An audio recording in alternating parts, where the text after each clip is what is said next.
Arrête de te dire que le pasteur est en train d'indexer ma vie.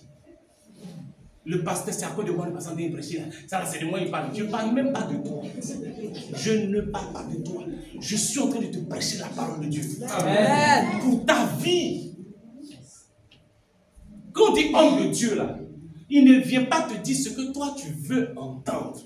Mais il vient te dire ce que Dieu dit de te dire. Amen. Maintenant, quand tu n'écoutes pas et que quelque chose t'arrive, tu es responsable. Amen. Un homme de Dieu est une sentinelle. Amen. La sentinelle se tient à la brèche. Et quand le danger est en train de venir, la sentinelle avertit. Et quand le danger arrive, la sentinelle est libre parce qu'elle a averti. C'est ça un homme de Dieu. Il t'avertit. Il t'avertit. Tu es libre de prendre, tu es libre de ne pas prendre. Mais quand tu ne prends pas et que ça arrive, qui est responsable? C'est toi-même.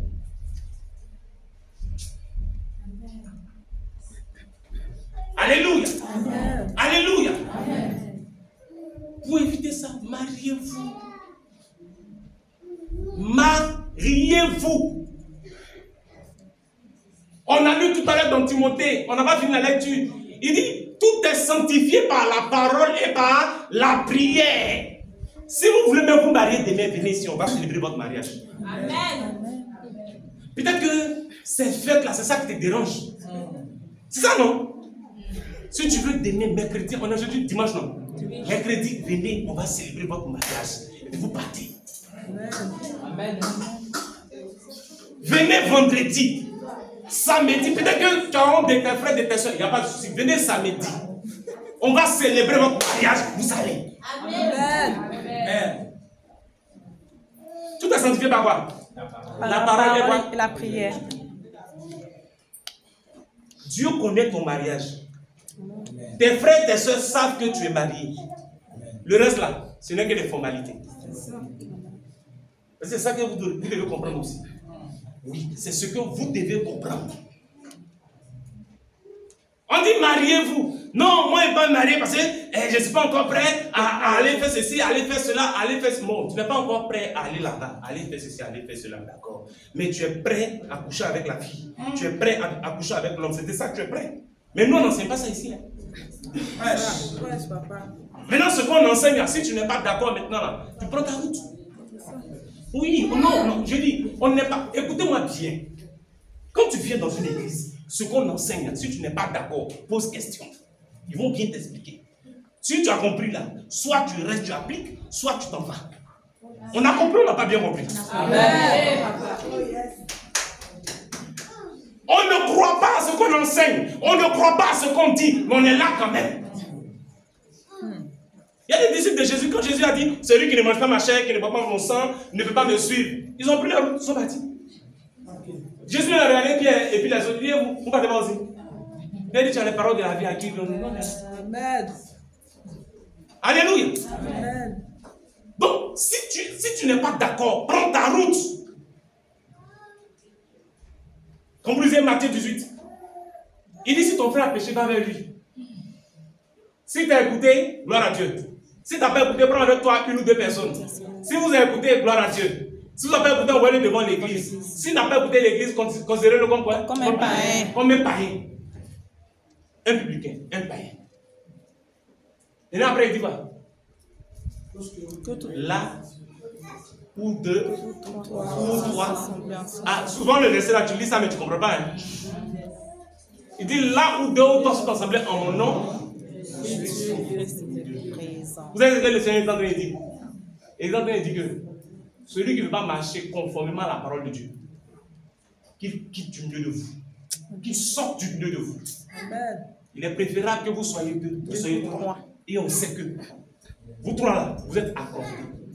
C'est là maintenant qu'il dit, si deux d'entre vous s'accordent, vous demandez une chose quelconque, elle sera accordée. Mais le problème est qu'on est rempli ici, mais on n'est pas accordé. Parce qu'il y a un qui est dans l'impudicité. Le pasteur dit, pour éviter l'impudicité là, il faut te marier. Il dit, il ne se marie pas. Il dit, bon, il faut faire l'autre. Il dit, non, mais il est là quand même. On est en train de prier ensemble. Dieu va nous associer. Amen. Est-ce qu'on me comprendre? Après on dit non, on a prié, on n'a rien vu. Frère, tu veux voir quoi? Qu'est-ce que tu veux voir? Vous voulez voir quoi? Dans l'impudicité, tu veux voir quoi? Dis-moi. Non, pasteur, depuis là, je n'ai pas encore vu ceci. Parce que, mais impudicité, elle a fait quoi là? Le corps n'est pas pour l'impudicité. J'insiste là-dessus parce que c'est un problème aujourd'hui dans nos églises. Alors que l'autel que Dieu regarde maintenant, ce n'est plus les bois qu'on va mettre là pour mettre un animal dessus. Non, l'autel c'est ta vie. Ça parle spirituellement, ça parle. Personne ne voit, mais Dieu voit. Frère, sœur, est-ce que le Seigneur est en train de te parler? Est-ce que le Seigneur est en train de te parler? Il dit qu'il ne veut pas que le méchant meure, mais il veut qu'il se détourne de ses mauvaises voies. Il dit, si mon peuple, sur qui est évoqué mon nom, s'humilie, prie et cherche ma face, si se détourne de ses mauvaises voies, je l'exaucerai du haut des cieux, je lui pardonnerai son péché et je guérirai son pays. Alléluia. Détourne-toi du mal. Écoute la parole. Applique la parole. À quoi tu es attaché? À quoi tu es attaché? Tout ce à quoi tu es attaché, tu laisseras ces choses pour partir de ce monde. Tu comprends ce que je dis ou pas? Le jour où tu rentres dans la félicité de Dieu, que Dieu dise, bon et fidèle serviteur, entre dans la joie de ton maître. Mais toi-même qui es là, tu as peur de mourir. Tu as peur de mourir. Parce que tu sais que tu meurs, c'est pas bon. Toi-même là, tu as peur de mourir. Regarde un pasteur qui fait un accident. On l'envoie à l'hôpital, sur le lit de l'hôpital, pendant qu'il est en train de mourir. C'est là, maintenant, il ouvre la bouche pour dire, il a une maîtresse à Yopougon, il a une maîtresse à Yamsokoro, il a une maîtresse là-bas. Donc toi, tu prêches la parole, puis tu as maîtresse à gauche, à droite. Écoutez-moi bien, c'est pas prêcher là, c'est pas ça que Dieu regarde. C'est pas chanter là, c'est pas ça que Dieu regarde. Ce n'est pas ce que tu fais ici qu'il regarde. Il regarde ta vie, parce que ta vie est l'autel.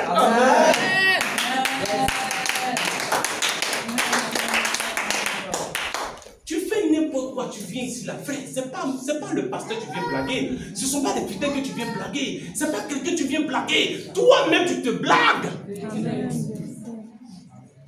Tu fais n'importe quoi. On dit, dimanche, c'est toi-même qui prends le micro. Jésus, tu es Alpha et Jésus. C'est quel Jésus tu as chanté? C'est quel Jésus? C'est quel Jésus? Aie pitié de nous. Aie pitié de nous. Parce que quand tu ouvres la bouche là, c'est ton impudicité que tu nous communiques.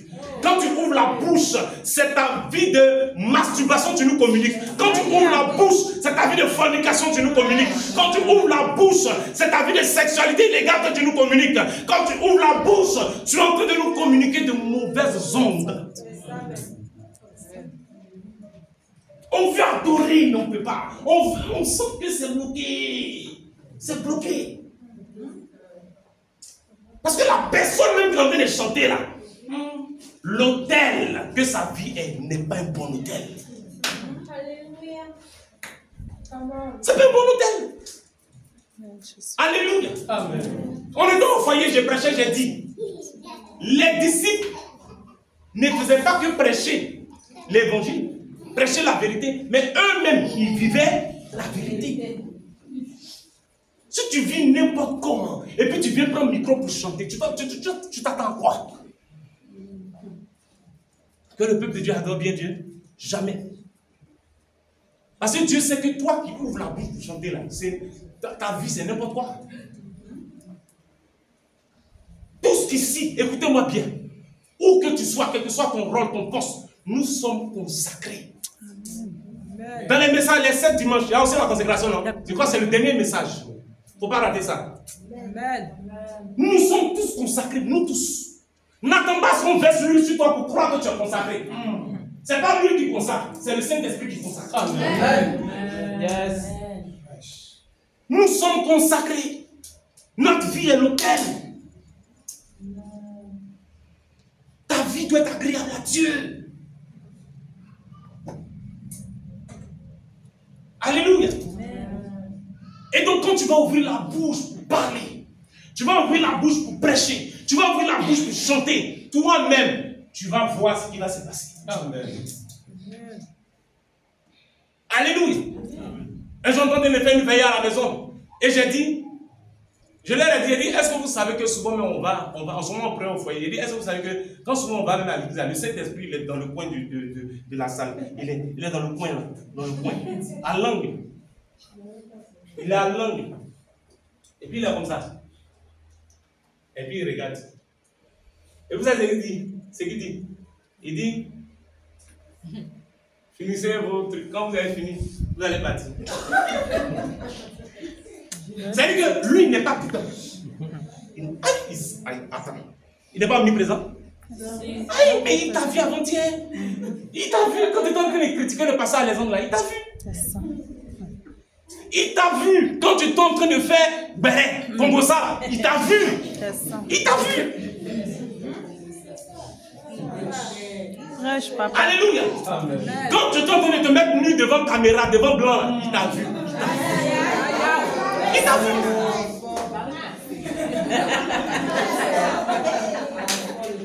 Quand après le but, tu as fait un crochet quelque part, Rama quelque part, on va faire ça. Il t'a vu.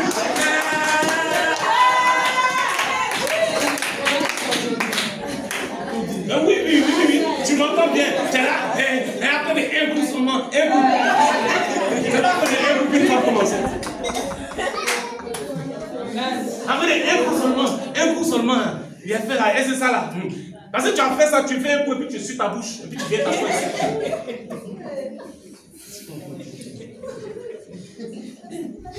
Alléluia. Alléluia.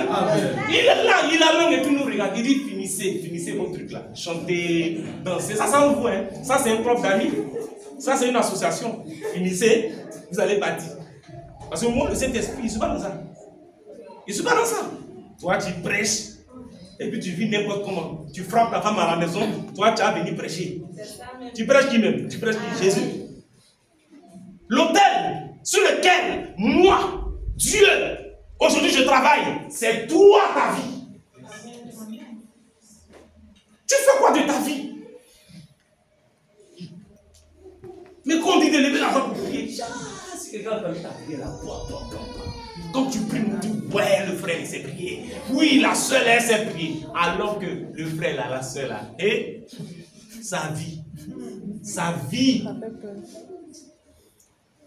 Aujourd'hui, il faut nous voir en train de faire des tapages pour chasser les démons. Il faut nous voir en train de faire des tapages pour que Dieu se manifeste.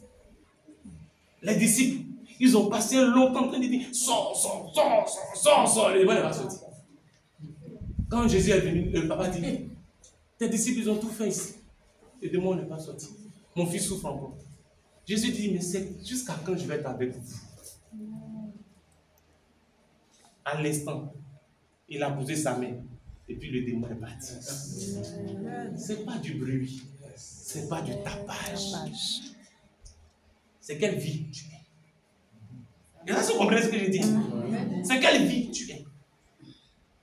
Quand ta vie c'est un autel à la gloire de Dieu, ce qui sort de ta bouche a un impact dans le monde spirituel. Tu n'as pas besoin de crier. Même quand les démons même te voient, là, ils savent que eux et toi, vous n'êtes pas la même chose, vous n'êtes pas ensemble. Tu comprends ce que je dis? Souvent, dans ta maison, toi-même, tu cries jusqu'à... Tellement tu as peur, tu cries. Tu as tellement peur même. Oui, il y a des prières quand tu entends, mais tu sais que lui, elle a peur. Elle a peur. Quand tu es un autel à la gloire de Dieu, ouvre seulement la bouche. Jésus vient, il parle seulement. Jésus n'a même pas imposé les mains au fou de Gadara. Quand le fou de Gadara l'a vu, s'est mis à genoux. Regardez, c'est pas la force, c'est la vie. Jésus allait partout prêcher la bonne nouvelle. Jésus montait sur la montagne. Alléluia, pour prier. Jésus allait chaque fois enseigner la parole de Dieu. Jésus allait dans les endroits pour faire du bien. Jésus, tout ce qu'il faisait, c'était pour la gloire de Dieu. Sa vie a glorifié Dieu. Alors pourquoi Dieu ne va pas se glorifier dans sa vie? Pourquoi?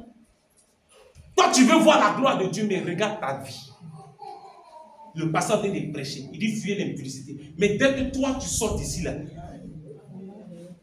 c'est-à-dire que c'est toi-même qui appelle l'impudicité. Viens.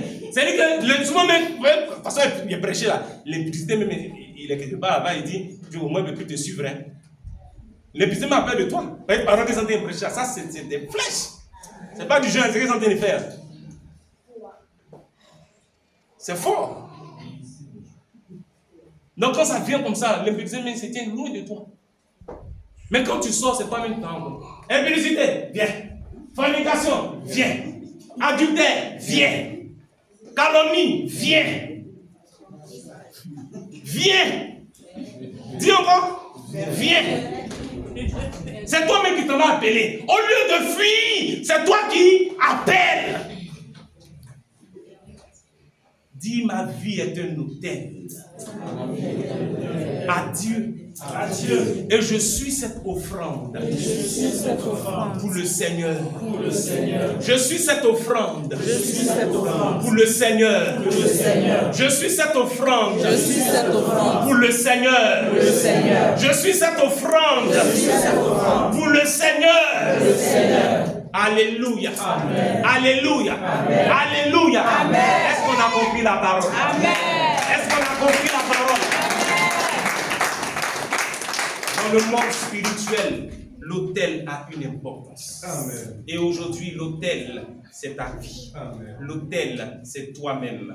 L'autel, c'est l'homme. L'autel, c'est le vrai adorateur. L'autel, ce n'est plus un morceau de bois. L'autel, ce ne sont plus des pierres. Mais l'autel, c'est notre vie.